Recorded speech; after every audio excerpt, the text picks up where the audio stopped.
Le JT des nouvelles techno sur TV5 Monde. Au menu aujourd'hui, les moteurs de recherche alternatifs.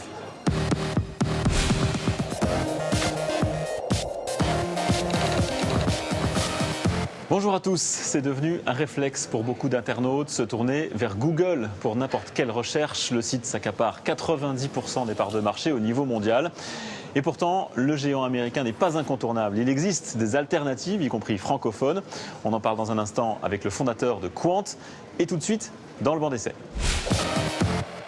Les grands concurrents de Google, on les connaît. Il y a Yahoo ou Bing signé Microsoft. Ils se partagent moins de 7% de parts de marché, un peu plus quand même aux États-Unis. Autant dire qu'il reste des miettes pour les petits poussets de la recherche en ligne, avec des profils très variés. DuckDuckGo, par exemple, se targue de ne garder aucune trace de vos pérégrinations sur le net, tout comme Xquick. D'autres sont plus spécialisés, comme Tinaille, qui recherche l'origine des photos qu'on lui soumet. Yippee se charge de filtrer les résultats pour qu'ils soient consultables par des enfants.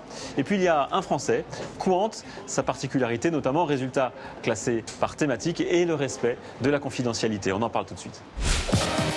Deux questions maintenant à Jean-Manuel Rozan. Bonjour. Bonjour. Vous êtes donc le cofondateur de ce fameux moteur de recherche français Qwant.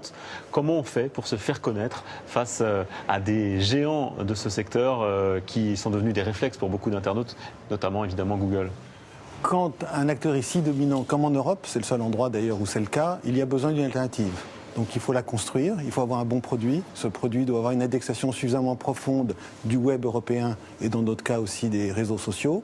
Après, il faut avoir bien sûr ce qu'on a maintenant avec la nouvelle ergonomie, un produit qui est fluide, qui est intéressant, qui est lisible, que les gens aiment. Et puis il faut s'appuyer sur des valeurs sûres. Et nous, notre valeur de base, c'est le respect de la vie privée. Ça, c'est une différence. Et nous nous engageons à ne pas nous servir de nos utilisateurs, mais à les servir. Alors ça, c'est le contenu du produit. Est-ce qu'avoir un bon produit, avoir des résultats pertinents, ça suffit pour se faire connaître? Pas vraiment. Comme on disait à l'école, c'est nécessaire, mais ça n'est pas suffisant.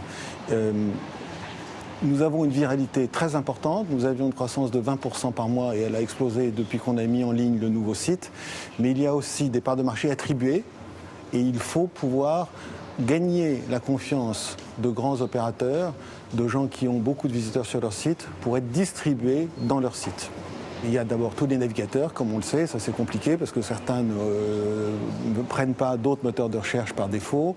Il y a un certain nombre d'opérateurs, de téléphones, de sites médias et il y a des gens qui ont des applications mobiles sur lesquelles on peut mettre Qwant comme moteur de recherche. Il y a énormément de façons d'être distribués et d'atteindre les utilisateurs qui ont, eux, les yeux sur quelque chose. Et c'est comme ça qu'il faut qu'on grandisse dans le futur. Merci Jean-Manuel Rozan. On poursuit cette conversation sur tv5monde.com. À tout de suite. Merci.